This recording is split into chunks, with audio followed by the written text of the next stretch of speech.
the human bank account, right? Like I love this analogy is that you have a total bank account, right? And for kids, this might be sometimes hard to understand if they're not in the banking world yet.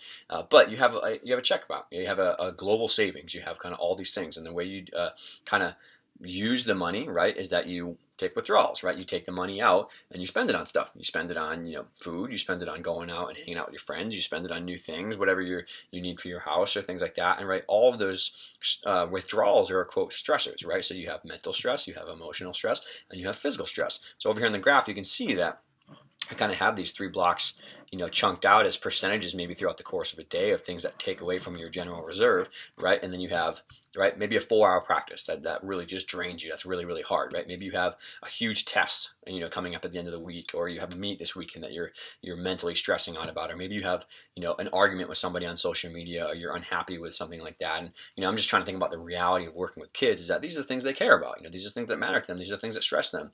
Long practices, a huge test that I'm nervous for that I want to do well at, or a big meet on Saturday that I'm worried I'm going to do well at. And then social media, like that's the world we live in. Those things are stressful. Those things produce, again, a stress response, and they take away from your bank account or your capacity or what you have left in the tank, which is why at the end of the day, maybe you go home and you're just like, oh, I can't wait to go to bed, right? You've withdrawn so much from your bank account. So I really like that analogy to kind of summarize some of the higher level concepts in research. Now going back to the bank account, what's the third step in our thing after we plan and we stress somebody is recovery, right? You want to try to, again, give somebody time, give somebody resources to kind of rebuild themselves back up.